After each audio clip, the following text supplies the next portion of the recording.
Hello, this is Lou Dolphin once again for Sentinels of the Multiverse Weekly One-Shot number 32.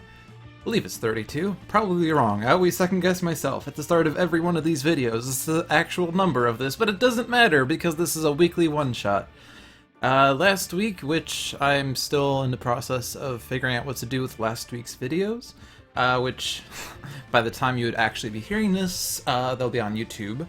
But last week's one-shot was a randomized start, whose title was Ridiculous Challenge Time, and I managed to only find that one, so we have our first find cover. But we have 4 near mints and 27 mints outside of that one. So let's take a look at this week's weekly one-shot. Elementalist. So, have you seen anything going on down here? Under the water? The eel was first a bit shocked that this unusual creature could speak to it, but then gathered itself and replied in the affirmative. There were strange, malevolent energies and unusual formations growing in the nearby ruins. It seems that the element of Earth has run amok, and it's up to the other 4 elements to save the planet. The power is yours!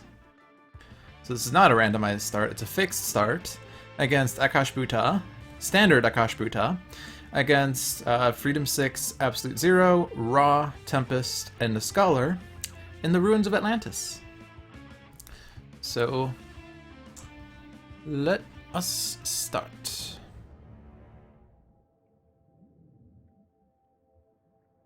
The natural order is one of chaos. Flee and fail, you temporary beings. When you get cold enough, you can't feel anything at all. Here, I'll show you. No idea how voices are supposed to be. Let me just check settings right now. Card displays on long, that's good. Alright, that's the main one.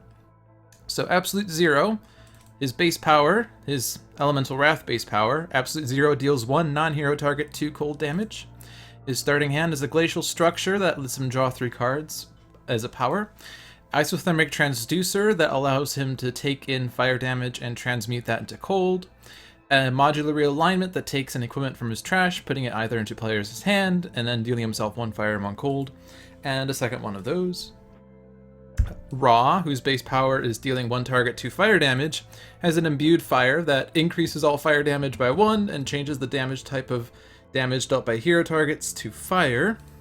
Living Conflagration, which when the card enters play, he deals 1 target 2 fire damage and provides a power of dealing 1 fire damage and drawing a card.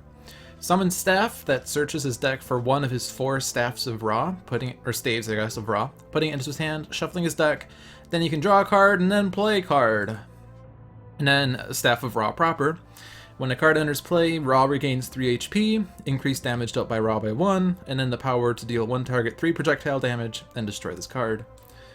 Tempest, whose base power is to deal all non-hero targets 1 projectile damage, has an Elemental Subwave Inducer.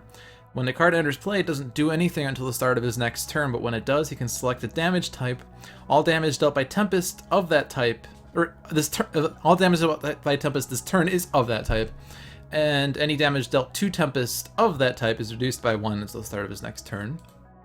Grievous Hailstorm, instead of his base power dealing all non-hero targets 1 projectile damage, this deals each non-hero target 2 cold damage. And Into the Stratosphere that takes a non-indestructible villain card in play, putting it on top of the villain deck, and then deal the villain target with the highest HP 2 projectile damage. And then a Lightning Slash just to deal 5 lightning damage right now. And then the Scholar, whose base power is to regain 1 HP, has 2 alchemical redirections to redirect all damage that would be dealt to hero targets to the Scholar for this upcoming round. Get Out of the Way to deal each non-hero target 1 fire, and then regain HP equal to the number of targets dealt damage this way. And the Grace Under Fire to deal 1 target damage equal to the number of non-hero targets in play. So for this being an Elementalist, or the title of this one-shot is called Elementalist, we have basically fire and cold damage from Absolute Zero, mainly fire damage from Ra, a mixture of lightning, projectile, cold, and with his Elemental Subwave Inducer, any type of damage you want from Tempest, and mainly energy damage from Scholar, but Scholar also has elements in his are elementals in his deck, which don't actually change the type of damage he deals, but do different effects. He didn't start with one in his hand, nor did he get to keep moving, which allows him to search his deck for an elemental and put it into play, as well as play a card, so you could chain that elemental with something else in your hand. But we didn't start with that. So Akash'bhuta, at the start of the game, she just enters play. On this side, whenever an environment target enters play, the top card of the villain deck is played. Whenever a villain target enters play, the top card of the environment deck is discarded. So both sides of Akash'bhuta play basically the same. She flips on either side whenever the environment trash is shuffled into the environment deck. So she basically plays off of the environment. On her front side, either the top card of the villain deck is played or the top card of the environment deck is discarded based on targets entering play. So on this side, the top card of the villain deck gets played whenever an environment target enters play. And the top card of the environment deck gets discarded whenever a villain target enters play. On her flip side, the top card of the villain deck gets played whenever an environment target is destroyed. And the top card of the environment deck gets discarded whenever a villain target is destroyed. Actually, I got on both sides of target, so I didn't have to emphasize target. But on her front side, the emphasis is cards entering play, or targets entering play. And on her flip side, the emphasis is on targets getting destroyed. So it's possible for Akash'bhuta to basically chain a lot of cards from the start. She has one-shot that searches her deck, or not searches, but Primeval Eruption, which reveals the top 4 cards of the villain deck and puts all Primeval Limbs revealed into play, and then again plays the top card of the villain deck. But if those 4 Primeval Limbs, or if the top 4 cards are all Primeval Limbs, those are all targets, we would then play 4 cards from the environment deck. And if all 4 of those cards are targets, and this isn't a target-rich environment, so there's only 5 targets out of 15, but if all 4 of those were targets, then Akash'bhuta plays 4 more cards.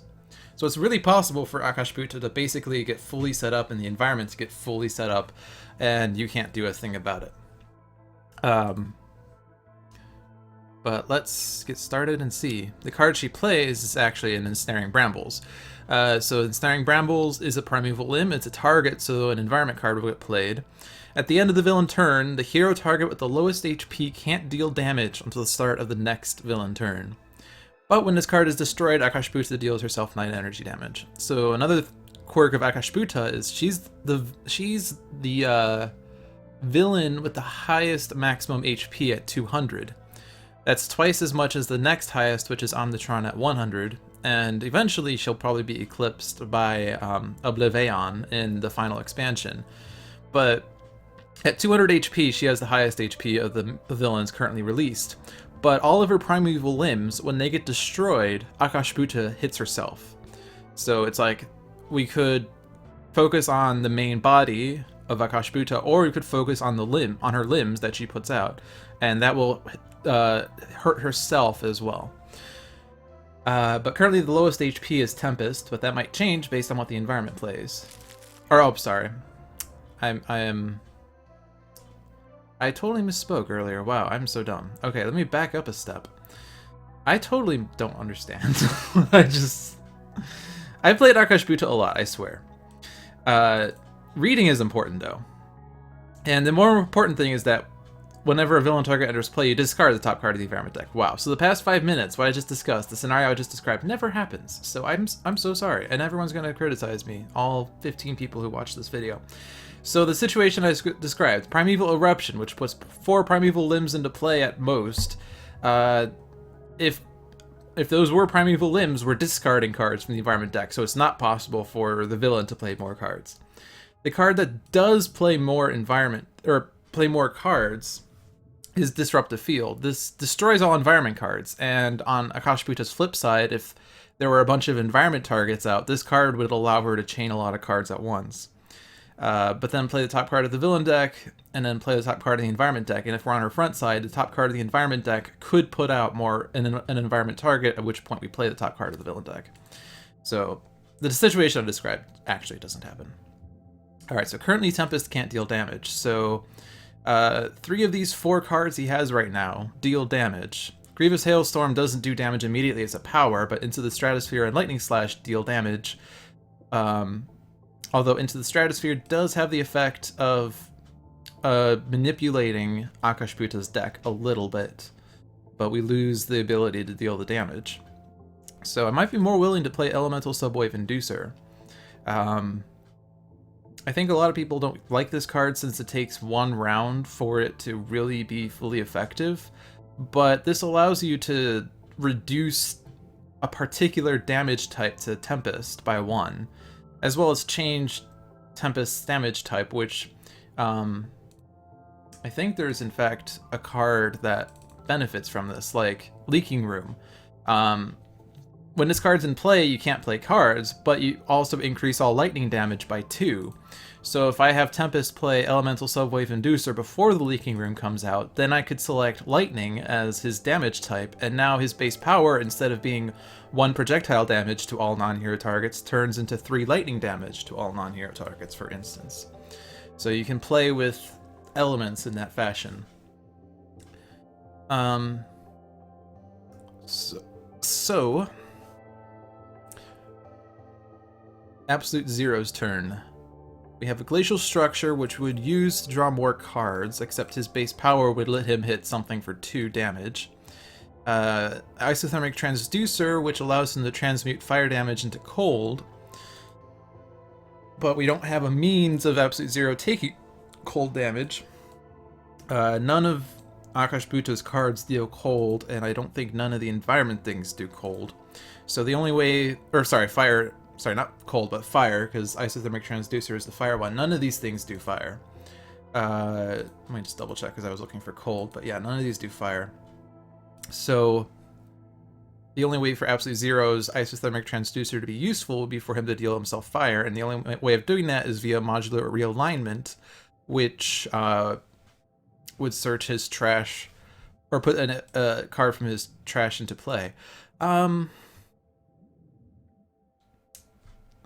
But it's probably still better to put out the Isothermic Transducer, just to be set up. So I'm going to do that, and then we'll use Elemental Wrath to deal 1 non-hero target 2 cold. And we sort of have a choice here. We could hit the main villain, or we could hit the Brambles. But it sort of also doesn't matter, because if I hit the Brambles, that will eventually translate to Akash'bhuta dealing herself damage. And the Brambles, this is one that doesn't deal damage, but it does prevent damage from being dealt. And Tempest is going to be the lowest HP until something hits Tempest, or other heroes, rather. So we'll just hit the Brambles, and then we'll try to be able to get Tempest to deal damage in the future. When we draw a Sub-Zero Atmosphere, any villain card which would act at the end of the villain turn instead acts at the start of the villain turn. So this is probably one of the villains where Sub-Zero Atmosphere is useful. It's not 100% useful though, but I don't think there's a card in here that acts at the start, or something that would act at the end that's worse. Let me take it back. There's no card in here that plays cards at the start of her turn. That's usually one of the things you want to be careful about. But none of these cards, end of turn effects, involve playing an additional card. So moving things to this from the end to the start can be beneficial, because then any Primeval Limbs that enter play on her play phase would then not act. The thing to be careful about, though, is if I put out the Sub-Zero Atmosphere and then she proceeds to use Earth's Sacrifice to destroy 4 hero ongoing cards, that would then make anything that was moved from the end to the start then act again at the end. So we get a double loss. Alright, so Summon Staff is probably the best thing to do, since this not only gets a Staff of Ra in his hand, but also draws a card. So the card we draw is a Summon Staff. So we're going to play that again, the Chain, and we get a Flesh of the Sun God. So Flesh of the Sun God makes Ra immune to fire damage, and if he uses the power on it, this extends it to all hero character cards, which isn't good for Absolute Zero, because he wants to take fire damage so he can transmute that into cold. So we probably don't want a Flesh of the Sun God. And Ra has not taken any damage yet, so the Staff of Ra's HP recovery would be not useful. I don't know that we necessarily want to imbued fire. This will increase all fire damage by 1. There's nothing on the villain or environment that deals fire damage, but sometimes Absolute Zero wants to hit himself for cold to regain HP. So I don't know that that's necessarily what we would like to do. Granted, Absolute Zero doesn't have anything that can do that, and we could destroy this later if we want to be able to deal cold damage. I mean, this does increase all of our hero damage by 1, because all of our damage types are changed to fire. I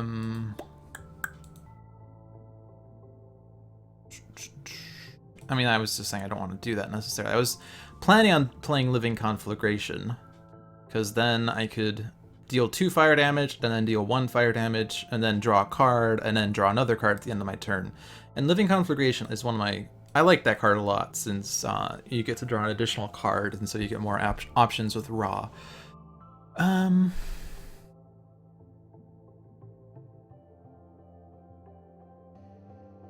I don't really know. Absolute Zero can't deal damage, but we could put out the Elemental Subwave Inducer. So... I don't know, I'm sort of assuming... I mean, I'm not going to assume. So, assuming he's bad. But...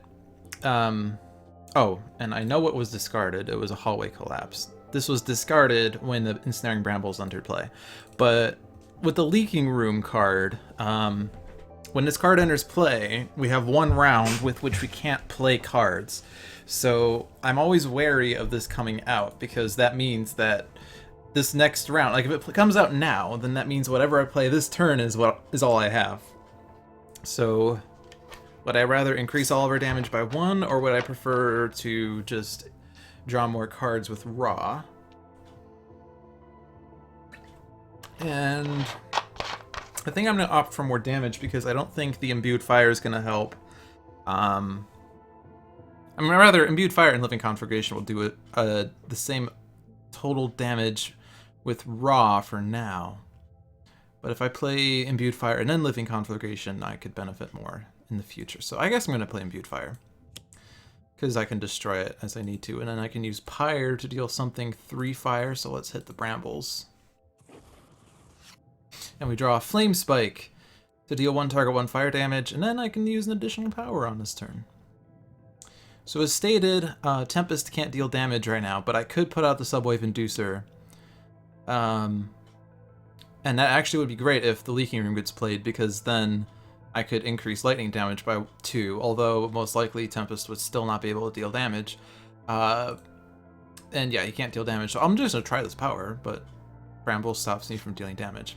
And I draw another Elemental Subwave Inducer. So now we're on Scholar. So Scholar without elements doesn't really... So if I play Get Out of the Way, I can hit everything for 1 fire, which would become 2 fire because of Imbued Fire, and then I would not regain HP since I'm already at max. Grace Under Fire, there are 2 non-hero targets in play, so this would do 3 damage right now.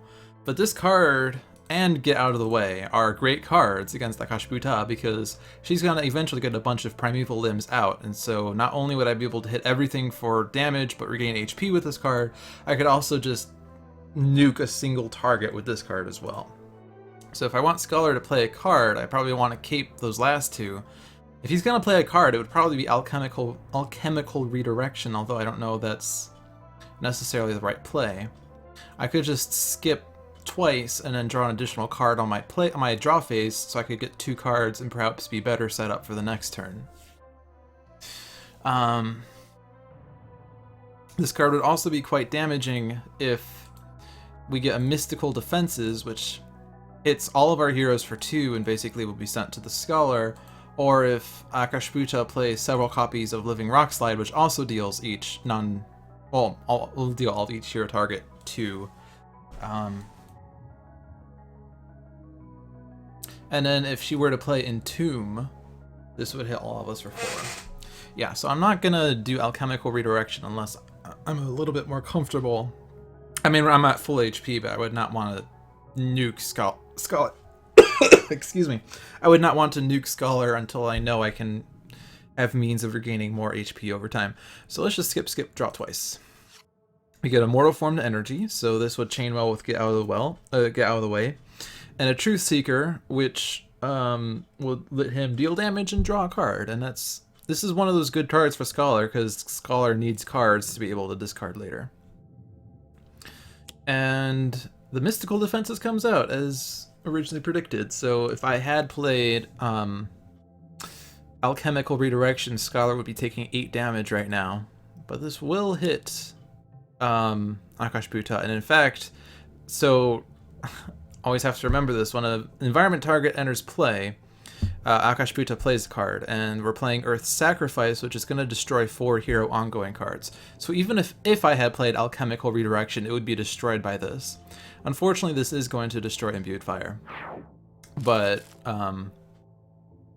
the other card I was thinking of Raw playing was Living Conflagration, so unfortunately we lost the Imbued Fire, so we're going to have to wait to redraw the second one if I would like to benefit the most from it. But that's okay. And we discarded 1 environment card, which was Toxic Seaweed, so we're not going to see that just yet. But this is now going to deal each non-environment 2, so this is going to hit all of us, as well as the villains, so at least it's somewhat useful. Alright, so the Mountainous Carapace comes out. This reduces damage dealt to Akash'bhuta by 1. Which does hurt more when you try to take out the limbs. When you take out the limbs, now instead of her dealing herself the amount of HP these limbs have, it's reduced by 1. And that was a villain target that entered play, so she discarded another environment card, which in this case was Hallway Collapse. And Tempest is not able to deal damage, so we can't take advantage of Elemental Subwave Inducer. So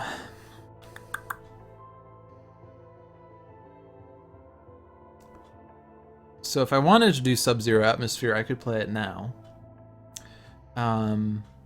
Unfortunately, this team is rather lacking in environment destruction. Absolute Zero does not have environment destruction. Ra has no ongoing or environment destruction. Tempest does. Scholar has no ongoing or environment destruction. So in terms of environment destruction, we're going to rely on Tempest. In terms of ongoing destruction, we can rely between Zero and Tempest, but neither of them have those cards. So those mystical defenses, if we want to take them out, we have to take them out ourselves. Otherwise, we're going to take a bunch of damage over time.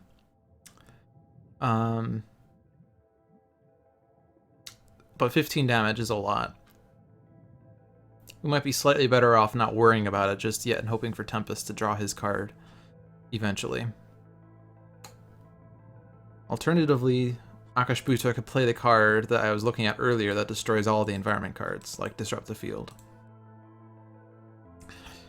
So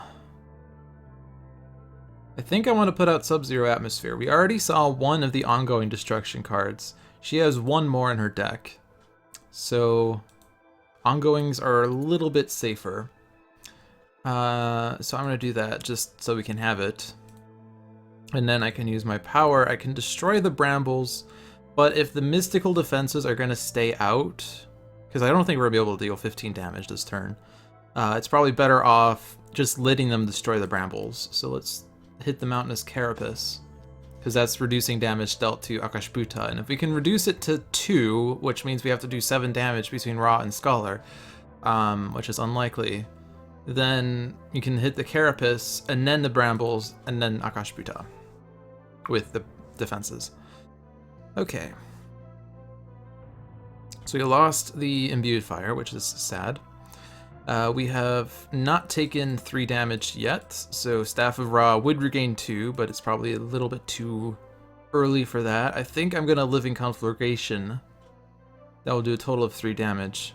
Flame Spike would also do 3 damage, but I would lose the power benefit.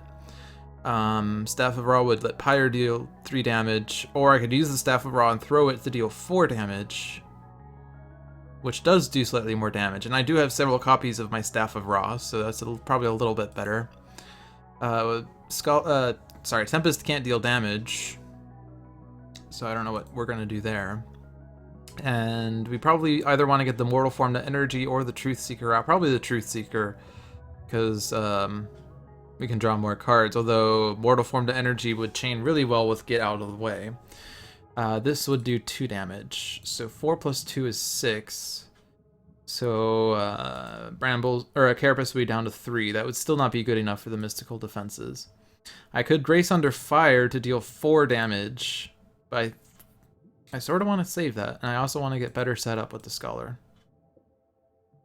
But 4 damage would put the Carapace down to 5, and then 3 damage would put it down to 2, and then the mystical defenses could destroy it. So maybe that's a fine play. Oh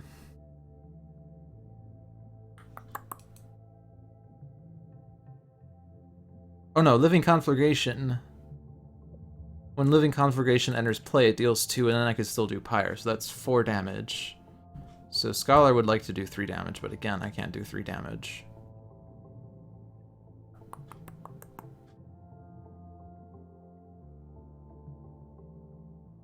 I think I'm going to try that. We're going to have to try to get the Carapace out in order to maximize the mystical defense's benefit to our end. So we'll hit the Carapace, and then I can just hit the Carapace once with this, and then Scholar could hit it for 4. And we draw a Wrathful Gaze and a Scorched Earth. So if I select energy, this will reduce energy damage to Tempest by 1, so the mystical defenses will hit it for less. And then I could put out Grievous Hailstorm just to have it, so we'll do that. And then this power is not going to do anything. We draw an Aquatic Correspondence, so this could help us get to our Environment Destruction cards. So Grace Under Fire, as I said I was going to do, this will do 4 damage, and then I can regain 1, which I might as well do, because we're going to take more damage from the mystical defenses. We draw a Transmutive Recovery. This chains well with the Mortal Form to Energy, because this Scholar gains 2 HP and then deals 1 target 2 energy damage with the Mortal Form to Energy, or several times he deals 2 energy damage based on how many Mortal Forms to Energy there are out, or it could be increased by 1 because of the Solid to Liquid. But then we draw 2 cards, which helps fund the discards for those elementals. Alright, Pillars of Hercules, ew. So this is an exciting card. Players may play an additional card, use an additional power, and draw an additional card on their turns. At the start of every turn, play the top card of the villain deck. At the start of their turn, a player may skip the rest of their turn to destroy this card. So unfortunately, Akash'bhuta is now going to play several cards. She's going to play a card on her turn, and then she's going to play a card... Or at the start of her turn, she's going to play a card. She's going to play a card on her play phase, and then she'll play a card on the start of Absolute Zero's turn. And then future turns, if we keep this out... But unfortunately, Pillars of Hercules is not one of those cards I like to keep out, despite being able to play additional cards, use additional powers, and draw additional cards, because we don't really even have enough cards to want to play this with. We don't even have additional powers we would like to use. So there's too much benefit to Akash'bhuta and not enough to the heroes. But we can hit the... So the mystical defenses is now going off. We go ahead and hit the Carapace first. This is important, so we lose the damage reduction to Akash'bhuta. She still has it while the Carapace is out, but at least it's gone now when we take out the Brambles. And then this would hit Akash'bhuta for a full 2. So that was the most benefit we can get from the defenses. And now this hits all of us for 2. Except for Tempest, who takes only 1. So the Living Rock Slide comes out, and this is going to hit all of us for 2. And since a target enters play, we discarded the Phosphorescent Chamber. So increase all damage dealt by 1, increase all HP recovery by 1. At the end of the environment turn, each player must discard a card. At the start of the environment turn, each player may discard a card to destroy this card. So this does provide a means of increasing our damage, and the HP recovery actually helps Scholar with a lot of his elements. Or rather with the Mortal Form to Energy in particular. But in order to fund this, we all have to discard a card. And the first discard is Force, and the second one we could elect to utilize in order to destroy the card. So this was played at the start of her turn, so it is acting immediately because of Sub-Zero Atmosphere, and is going to hit all of us for 2. It is hitting the mystical defenses, though, so there's that. And then Rejuvenating Entropy is played. Destroy 4 equipment cards, so this will destroy the Isothermic Transducer as well as the Elemental Subwave Inducer. which is sad. But the Primeval Limbs are restored to the maximum HP, which was already at max. And then the Arboreal Phalanges is played at the start of Absolute Zero's turn because of the Pillars of Hercules. And the villain target enters play, so we discarded another Mystical Defenses. So if I don't skip the rest of my turn, I don't really have that many options. I could Modular Realignment to get the Isothermic Transducer back, and then a Coolant Blast to just have it, and then I can use my base power to deal 2 damage, and then Coolant Blast to deal 1 cold damage since I took 1 fire damage total, and then I would draw 2 cards. But then we'd be at Ra's turn, and then we'd get another villain target out, and then I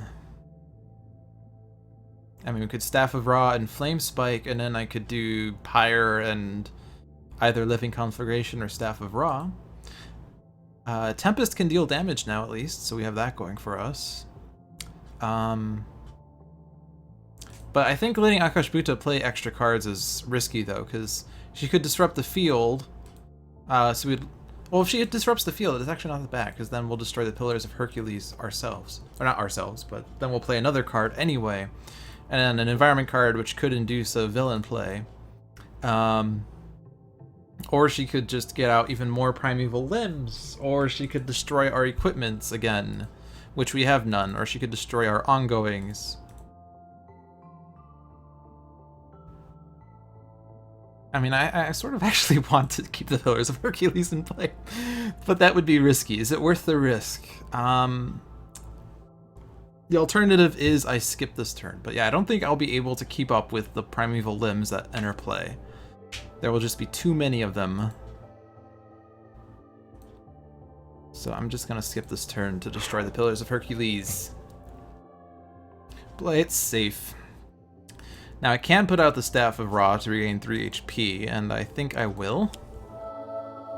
And now my damage is increased by 1. So the Living Rock Slide is gonna hit all of us for 2. The Arboreal Phalanges only hits the highest for 3, so it's not as bad. So I'm going to try to take out the Rock Slide. So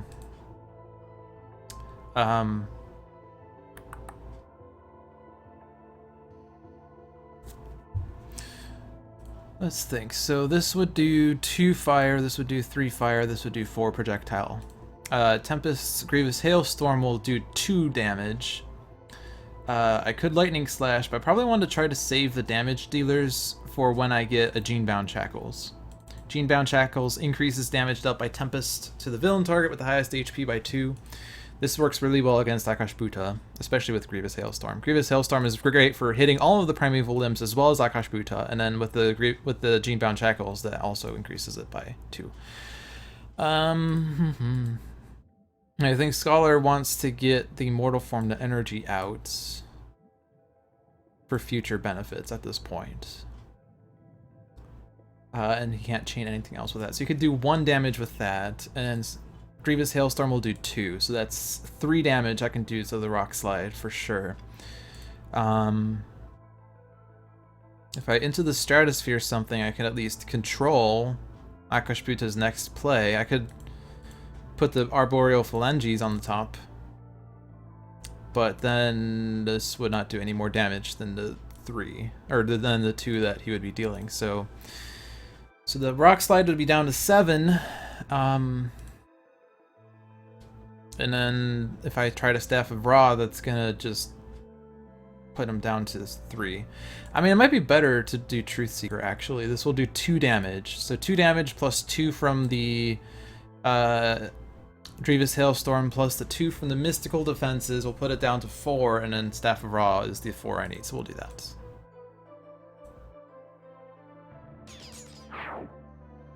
And we draw a Flame Barrier. Yeah, so we'll into the Stratosphere the Arboreal Phalanges. This hits Akash'bhuta, but then I can Grievous Hailstorm and hit all the things. Then we draw another Grievous Hailstorm. And then I can Truth Seeker to deal 2 damage to the Rock Slide. We get a Flesh to Iron. And then we get a mortal form to energy number 2. Environment plays a leaking room, so we can't play cards now, which is sad. But it's not a target, so we're not going to get another Akash'bhuta play, which is sort of good. So this is going to do 2 to all of us, so the order doesn't matter.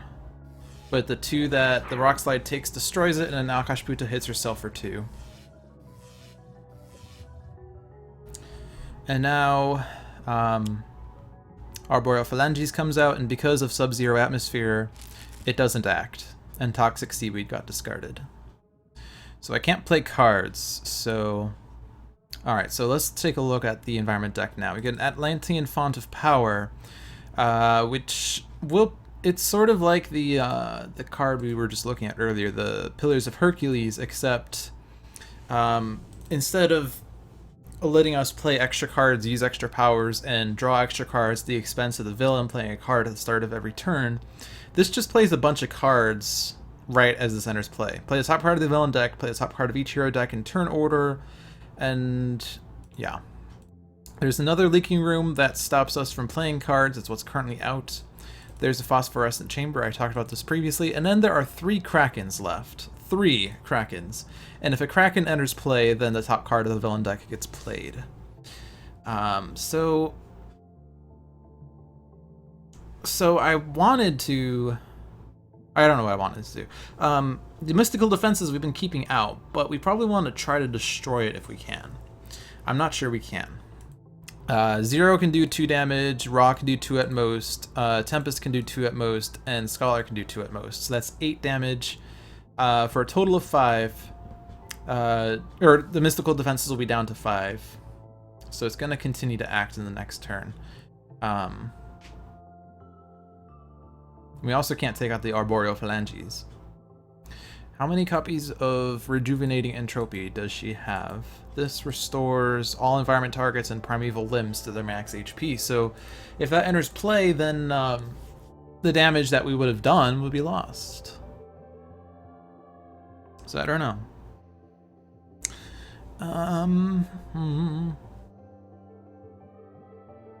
So since I know I can't take it out, I might as well just try to...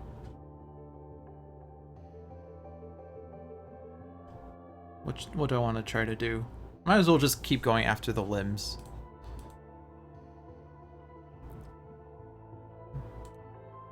There is a chance a Kraken can come out, and if the Kraken comes out, it will take out the Phalanges.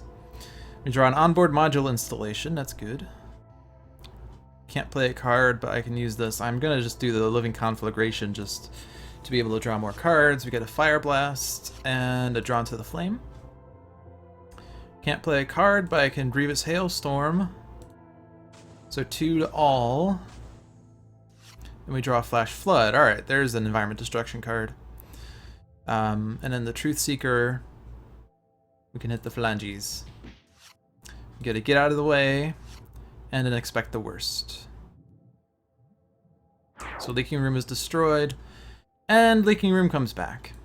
Okay. So another turn of no card plays. And now we don't know what Akash'bhuta is playing, but the Arboreal Phalanges is going to go off first and hits Ra. And then Earth Sacrifice, which destroys 4 hero ongoing cards. So we are now absolutely not set up. And unfortunately, Earth Sacrifice destroyed Sub-Zero Atmosphere, so the Arboreal Phalanges is going to go off again. So we can't play cards, and we have no ongoing or equipment cards. So we're back to ground zero. But the good news is the Arboreal Phalanges will be destroyed by the mystical defenses, so I could just focus on the mystical defenses now. Or sorry, it's not going to be destroyed, but if Living Conflagration hits the mystical defenses, I can destroy it. We draw another onboard module installation. Or sorry, I can't even hit it with Living Conflagration, but I can still use... Actually, no, it's going to be hit by 1 by Squall, so I can just focus on the mystical defenses. And we draw a Living Conflagration. And then I can Squall. For being a card game, I can't play cards for a lot of this. We get an Electrical Storm. And then I could regain 1 HP. Not exciting, but I could skip twice, but whatever, too late. Draw 2 cards. Just, regain HP, draw 2 cards. Leaking Room is destroyed, and now the Kraken comes out. which plays a Living Rock Slide. And the environment deck shuffled, so now Akash'bhuta has flipped. So now the roles of cards has flipped. So whenever a villain target is destroyed, the top card of the environment deck gets discarded. But whenever an environment target gets destroyed, the top card of the villain deck gets played. So now if I destroy the Mystical Defenses or the Kraken, it will play villain cards.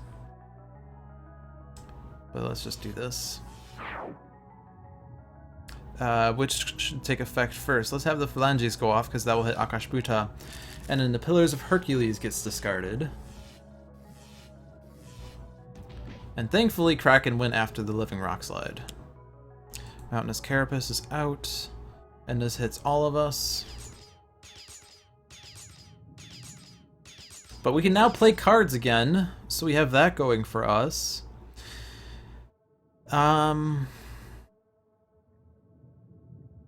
So I really want Zero to be more set up. So I'm going to use the onboard module. In fact, I can play both. And playing it drew a third one. So I'm going to play this to draw a null point. I'm going to play the second one. We draw an isothermic, so I guess I'll get another null point. I will play the third. We draw focused apertures. And then I can draw... this one doesn't matter as much, but I'll draw the isothermic. Now, since I have the isothermic and the null point in my hands, I don't have to modular realign to get the isothermic transducer back. Focused apertures will have immediate benefit, though. So what I don't want to do is to leave or to take out all the primeval limbs now, because I want the Kraken and future Krakens to take them out. I have to make sure that they hit the that they hit the limbs and not us, though. So I think I'm gonna get a null point out, and then the next turn I could modular realign, which will benefit me hitting things more. So let's get the null point out. It's not gonna benefit this turn, but I'll have it out, so I'm more set up later. I'm gonna try to destroy the mystical defenses as soon as I can, so that I can see what Akash'bhuta plays. So I'm going to focus on the mystical defenses. I'm tired of taking 2 damage across the board. We draw an Impale. This is good. Alright, so I can kill the mystical defenses right now. So the Staff of Ra would only let me just regain 3 HP with no other benefit. If I do Living Conflagration, I could use it to hit the mystical defenses, and then I still have my power. Fire Blast would not really benefit me. Flame Barrier might be good to have out earlier. Yeah, I'm gonna Flame Barrier, because then anytime Ra is dealt damage, or rather the first time each turn he's dealt damage, or the first time Ra is dealt damage by a target each turn, which I think means each individual target as opposed to the first instance of damage he's dealt, he deals that damage to, or deals that target 2 fire damage. So it would at least, you know, help with like the limbs that come out. So we'll take out the mystical defenses, and now we'll see what Akash'bhuta plays. She plays another Mountainous Carapace. That's okay. Mountainous Carapace sucks for hitting Akash'bhuta, but it's at least it doesn't hurt us, because we need to be better set up. We need time to get set up. We don't want to keep being whittled down. We draw an Excavation. This is a pretty good card for making sure that Akash'bhuta doesn't flip as much, as well as sort of controlling what the environment plays to an extent. Alright. So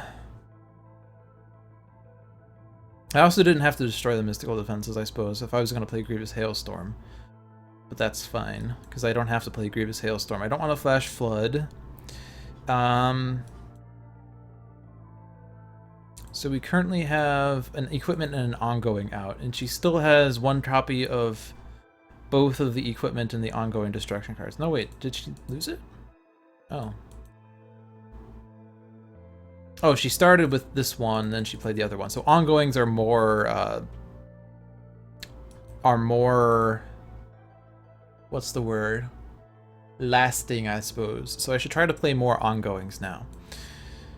So Grievous Hailstorm will do 2 damage to everything right now. Electrical Storm will deal 1 damage to everything at the start of his next turn, and then Squall will deal 1 damage to everything right now. So Grievous Hailstorm is going to be more beneficial for the moment.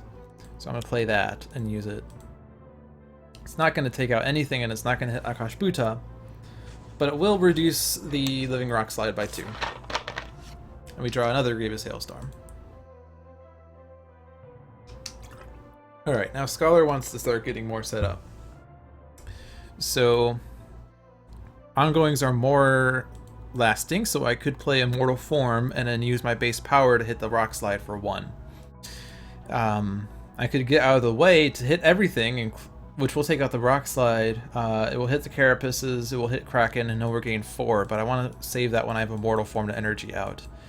And then Flesh to Iron would just let him take less damage, but I'm not too worried about him dying just yet.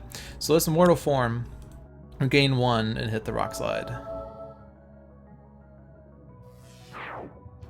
So the Rock Slide will hit Akash'bhuta, reduced by 2 unfortunately, and then we discarded a Mystical Defenses. And we drew another Flesh to Iron. So now that the environment deck is shuffled, we're probably going to see more things. Phosphorescent Chamber. That's okay. It's not a target. Well, actually, it doesn't even matter if a target enters play now, but at least it's not a Leaking Room, which could have been played. I think all copies of that are back in her deck. Or back in its deck. 2 Leaking Rooms there, 0 there. Yeah, so if we just keep seeing Leaking Room in this game, that would be rather sad. Which target is considered to have the lowest HP? It doesn't matter which one. This damage is increased by 1, which is nice. And now we all have to discard a card to maintain this card. We have 2 copies of Isothermic Transducer, so I can lose 1. I don't think... I mean, I have 2 copies of Staff of Ra, but I would like to keep them because I could just use them for HP recovery. Flesh of the Song God, though, I don't think was one we were going to use in this game. We already have a Grievous Hailstorm out, and ongoings are more likely to stay, so I'll discard one of those. And I'm pretty sure I'm not going to need 2 Flesh to Irons in this game. So Disrupt the Field. So unfortunately this is going to destroy the Kraken and the Phosphorescent Chamber. So that Phosphorescent Chamber we just discarded for is now having no effect on us. And we're losing the Kraken, and when the Kraken is destroyed, Akash'bhuta is going to play the top card of her deck. And then she's going to play the top card of her deck because of Disrupt the Field. And then she's going to play the top card of the environment deck, so anything can really happen. Are there any one-shots that deal damage that I should be worried about? This one is just going to destroy the things again. This one doesn't matter. This one... Okay. No, so it doesn't really matter if I destroy the Phosphorescent Chamber first or not, but I might as well just do it just to be safe. And then Kraken is destroyed, which plays the top card of the environment deck, which is Rejuvenating Entropy, which destroys 4 equipment cards, and then maxes out the Carapaces. So the null point we put out is then destroyed again. But now the equipment card has been played, so we have that going for us. And then Disrupt the Field played Entomb. So now at the start of her next turn, she's going to deal all of us 4 psychic damage, and the only way this card gets destroyed is if all active heroes take damage this way, or we destroy it via an ongoing destruction card, which we still lack. And a Phosphorescent Chamber got played, so we still have the Phosphorescent Chamber after all. So we don't have ongoing destruction, unfortunately, so we are going to have to take that 4.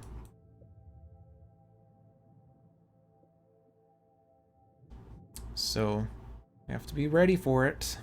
But now there are no more equipment or ongoing destruction cards until she cycles her deck or shuffles her deck, which is possible if she plays a bunch of Primeval Eruptions in a row,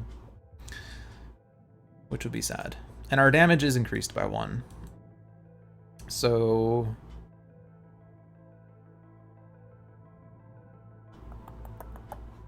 how can I benefit most from that?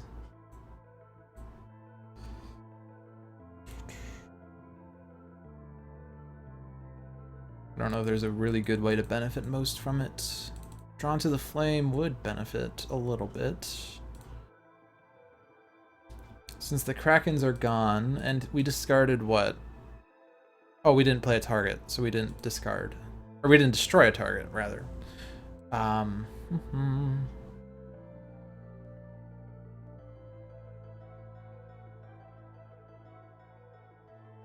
I don't really know. I mean, Scholar would like to get out another mortal form to energy, and then the phosphorescent chamber acts as basically, like, to Scholar, the phosphorescent chamber acts as a solid to liquid for him, because he's discarding one card to keep this in play, and it increases the amount of HP regained by 1, but it also increases his damage by 1. So I think Scholar is going to eventually put out a second mortal form to energy, and then get out of the way on the next turn. And then I think we're just going to have Tempest play the Electrical Storm. And then I think we're just going to Staff of Ra, because this will increase the HP recovery by 1, which is useful. So if I Impale now, if I put Impale on Akash'bhuta, this will act for a while, so I'm going to do that. And then I can deal 1 target 2 cold, so I need to whittle down the Mountainous Carapace. So, yeah, because this is providing damage resistance, so that's a good one to try to get rid of. We get a Thermal Shockwave, so I would like to get my, I would like to get things that act off of this, like, so this deals up to 3 targets, 1 cold each, and then he deals himself fire damage equal to the amount of cold damage he's dealt this turn. So this chains well with the Isothermic, because when he takes the fire, he can then spit out more cold, but with his HP this low, you don't really want him to deal too much cold, because then he'll kill himself with the fire. But if I have the null point out, you know, if he deals himself that much fire, he could then take the cold and hit himself with it, which chains well with the Phosphorescent Chamber, because not only would the damage be boosted by 1, but the HP recovery would be boosted by 1 as well, so the total HP regained would be increased by 2. Probably even 3, or even more, because of just how much everything gets increased by 1. Yeah, so we'll Staff of Ra to regain 4. And then this will do 4 damage, which seems potent. And we draw another Scorched Earth, so that will chain well when there are more environment cards in play. Let's get out the Electrical Storm, and now he can deal damage on the start of his next turns. And then this will hit those for 3 and Akash'bhuta for 1, but it's not going to destroy the Mountainous Carapace. And we draw an Aquatic Correspondence. So he has to discard a card to maintain Mortal Form to energy. Let's get rid of an Alchemical Redirection. Let's play the second Mortal Form to energy, and then let's regain 1, which really becomes 2. And then he'll deal 2 damage twice, which is really 3. So I think we need to try to get rid of one of these. Actually, no. If the Mystical Defenses comes out, it will take out the Carapace for us. Or if the Kraken comes out, or, well, let's see. There are 8 cards here. Atlantean Font of Power, which will play a lot of cards. Hallway Collapse, which will hit everything for 3. 2 Leaking Rooms. 2 Krakens, which will hit the lowest. And then the Toxic Seaweed, which will hurt us.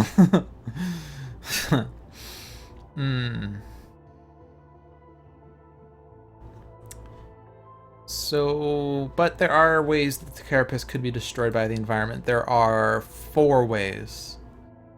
Potentially 5 with the Atlantean Font of Power, but bad things could also happen with that. And the only benefit of hitting the Carapace now with this would be for 0 to be able to hit Akash'bhuta for 1 more, but we're losing 2 damage. So yeah, I'm going to hit the second Carapace with this. And then the second Carapace again. We get to keep moving. And if we all discard a card, we can destroy this card, or if we wait until the end of the environment turn, we could discard a card to maintain the card. So I'm going to keep it now. We're not going to discard a card. We get a Kraken, which will take out the Carapace for us, and now we all have to discard a card to keep this thing. So modular realignment is probably not what you want to discard when you have equipments in hand. I don't know that Coolant Blast is really going to get much use in this game. At least we haven't drawn the cards that hit himself for fire, so I probably shouldn't say that. We already have 2 Isothermics and 1 Null Point in the trash, so But if I want him to be able to regain HP eventually, I would probably want to get the null point out first. So I'm going to put the isothermic in the trash. We'll get rid of Wrathful Gaze. And then I'm going to get rid of one of those aquatic correspondences. I want to keep both my transmutive recoveries. I want to keep the keep moving. I want to keep the get out of the ways. I think I'm going to get rid of the other alchemical redirection. So Carapace was destroyed, so Akash'bhuta hits herself, and then she discards the top card of the environment deck, which was a leaking room. Yay!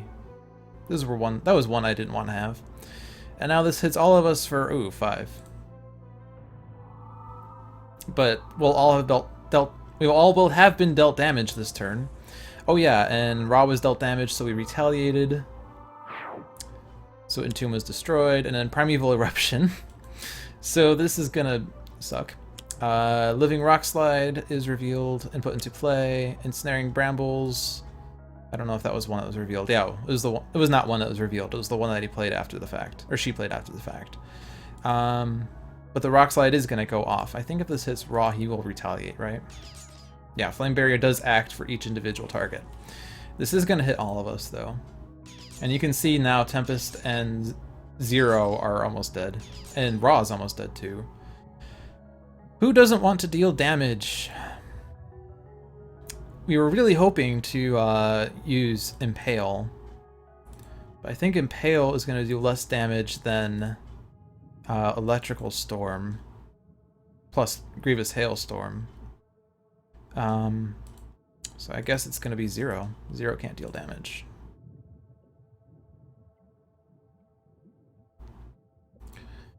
So I am hurting for HP. So I probably want to get the null point out. If I get the null point out, then I could Thermal Shockwave the next turn. Which actually isn't going to be too exciting, but it will be a means of him regaining HP. So the Thermal Shockwave first hit would be 2 cold to 0, which turns into 3 HP recovered. And then he dealt 0 cold. Well, I guess with Impale, it's going to be... no, that's not going to benefit. No, I'm going to get the null point out, and then I could try to get the isothermic out the next turn, and then I can't deal damage with that. I could Glacial Structure and draw more cards, but I need to be able to regain HP. That's the bigger priority for Zero right now. I didn't destroy the Staff of Ra. I could have destroyed the Staff of Ra. If I Flame Spike, I can destroy the Staff of Ra. Kraken should go after a villain target, so let's remember that. And Lightning Storm is going to, or Electrical Storm is going to do 2 to all of those things. And then Grievous Hailstorm is going to do 3, which will actually put the Kraken down to 2. But 2 plus 3 is 5, so the Brambles will be down to 4, the Rock Slide will be down to 1. And I don't think I want to get out of the way. Okay, 6 cards left in her deck. Let's take a look at this before we continue. Allies of the Earth. Whenever an environment target enters play, Akash'bhuta regains HP equal to the HP of that target. Arboreal Phalanges, which will hit the highest for 3. That's not a terrible one. Another Brambles, which isn't too bad. And then another Entomb, which we still lack a means of destroying. If I had drawn more cards with Absolute Zero, I could have perhaps gotten a means of destroying ongoings. And then if then Allies of the Earth comes out, that will also sort of suck, because I won't be able to deal with it. But there's only one more target left out of 6 cards in the environment, which is good. So yeah, so if I do Area of Effect damage, that's going to kill the Kraken. Fire Blast, I think... it'll actually do quite a bit. I think Flame Spike is probably the better move. Then I could destroy the Staff of Ra and then play my last one on my next turn to regain HP. So we'll do that. Flame Spike. This will do 1 plus a various number of things. I don't know that there's a better way to deal 1 damage. Because, I mean, either Scholar or Raw is going to do 3 damage whenever they try to deal 1.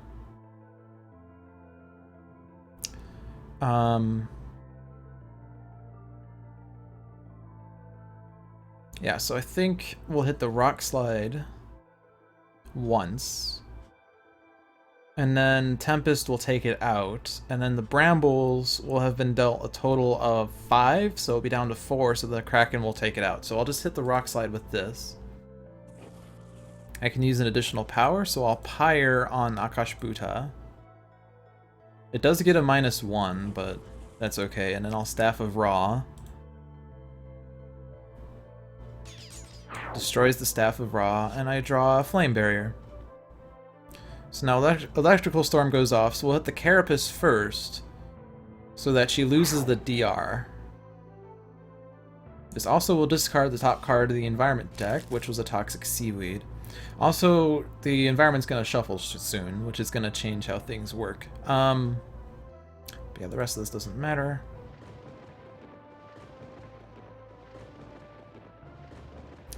So I could Lightning Slash to deal 6 damage to Akash'bhuta, or I could Aquatic Correspondence to try to get the ongoing destruction cards.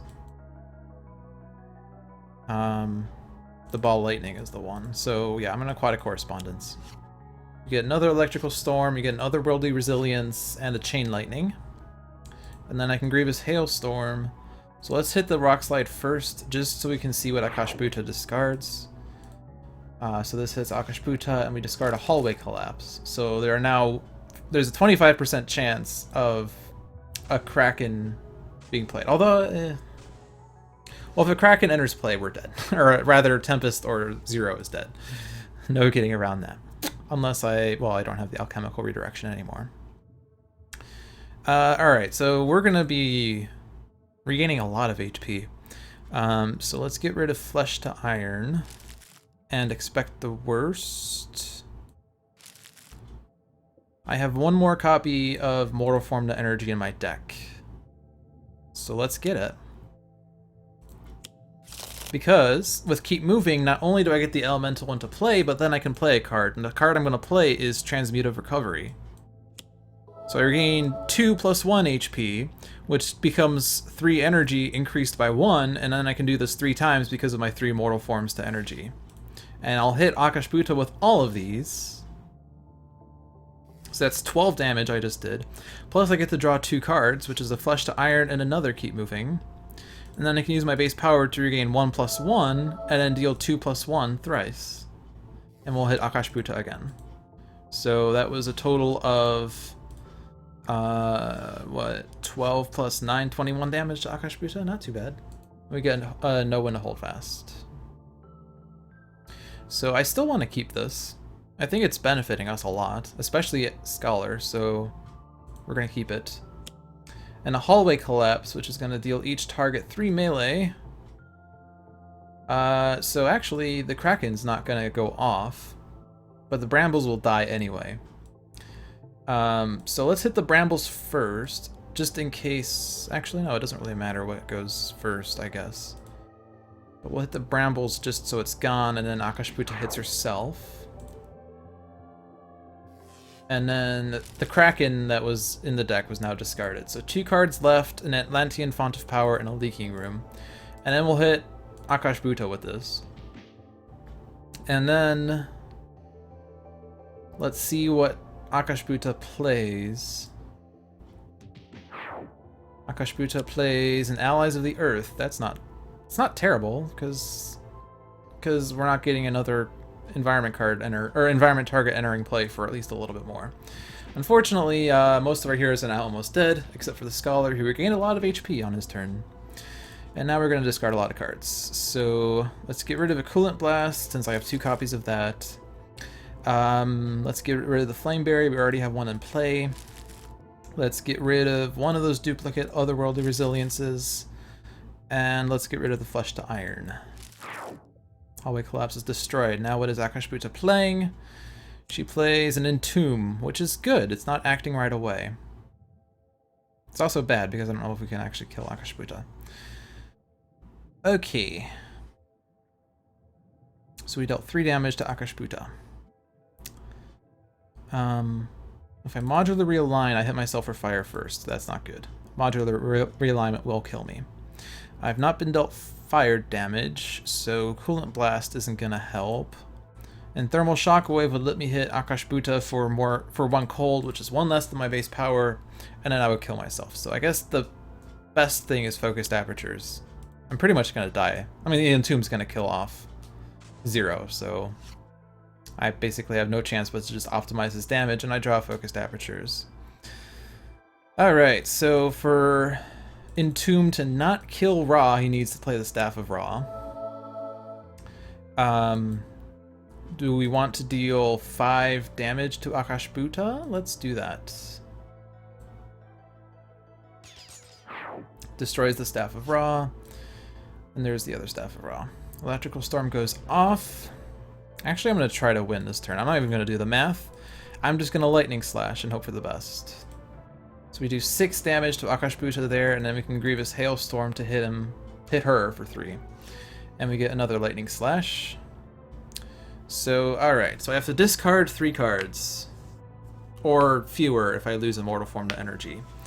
If I Transmute Recovery again, I think that's going to do another round of, what, 4, 4, 4, and 3, 3, 3, so that's 12 plus 9 is 21, so Akash'bhuta will be down to 7, that's not bad.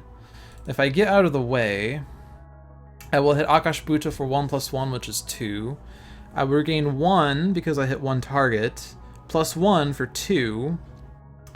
So then I'll do 3, 3, 3, and then my base power will do 3, 3, 3 again. So that's 9 plus 9 is 18, plus the 2 is 20. I think that was less damage, right? Transmutive Recovery was 21, I believe. If I keep moving into solid to liquid, that will increase my HP recovery by 1. So regains 3 HP plus 1 from the phosphorescent chamber would be 4, 4, 4 to Akash'bhuta. And then my base power... Or no, wait, what am I thinking? 2 HP plus 1 from the solid to liquid plus 1 from phosphorescent chamber is 4. And then I would hit Akash'bhuta for 5 thrice for 15. And then my base power would let me regain 1 plus 2, which is 3. And I hit Akash'bhuta for 4, 4, 4, which is 12. I think that's what I want to do. So we're going to lose the Get Out of the Ways that was keeping all game long. We're going to lose the Know When to Hold Fast. We're going to keep moving into a solid to liquid. That's the only elemental left in my deck. We'll Transmute Recovery. Which card should take effect first? It doesn't matter, does it? Regain 4. Hit Akash'bhuta thrice. And I draw a Don't Dismiss Anything and an Offensive Transmutation. And then I'll regain 1 HP, which turns into 3. Which lets me hit Akash'bhuta for 4 thrice. Unfortunately, she's at 1. But we get a Transmutive Recovery. She's only at 1. I think as long as we can stay alive, or as long as Scholar can stay alive, he can win the game. And if the Kraken comes out... Or no, we don't even have the Kraken. Oh, the Atlantean Font of Power might be messy. Increase all damage dealt by 1, increase all HP recovery by 1. Each player may discard a card to destroy this card. So it might be better... Oh, and if the Kraken came out, it actually would be bad, because Akash'bhuta will regain HP, but she's not going to regain HP. It might be better to not have this in play. I only have to deal 1 point of damage, so yeah, we'll get rid of it now. It's been super useful in this game. Zero's going to die to Entomb, so this doesn't matter. Ra might survive, so this sort of matters, but we have a Staff of Ra, which is probably what he would play. So we'll get rid of a Scorched Earth, and then Zero... yeah, Tempest is gonna die, so this doesn't matter. And I think the Transmutive Recovery is what he's gonna end up playing, so we'll get rid of the Offensive Transmutation. In case I want to, Don't Dismiss Anything. And the Atlantean Font of Power comes out, so the top card of the villain deck will be played, and then the top card of each hero deck in turn order. So we might be able to win, depending on what happens here. Arboreal Phalanges is not going to act. Zero plays an Isothermic Transducer, that doesn't help. Ra plays a Flame Spike, game is over. We kill Akash'bhuta.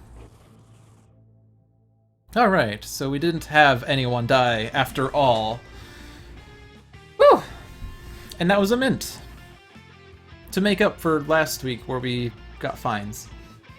But hey, Absolute 0 and Tempest down to 1, Raw down to 9, Scholar at 20 because he regained a buttload of HP on his several last turns. Alright, that was a fun game. The double leaking rooms were unfortunate. Not sure if there was anything I could have done to stop those from coming out though, because I think that when they came out, they were on Akash'bhuta's front side. Actually, I could have maybe stopped it by not having Into the Stratosphere. That was the only thing that would have changed how many cards were discarded from the environment deck, but I think either way, I was still going to see those come out.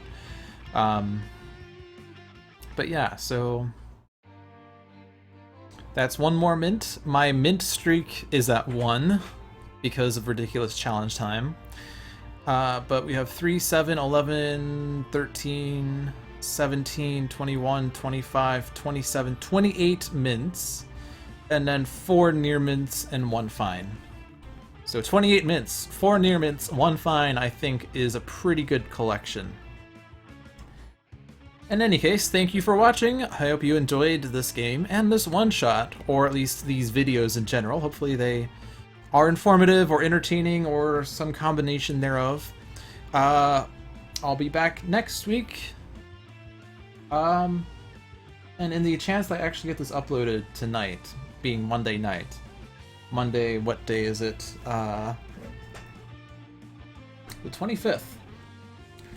So if you're watching this before the Candelabra stream on July 26th of 2016, be sure to tune in to the Candelabra stream at 7 p.m. Eastern, because I will be making a guest appearance.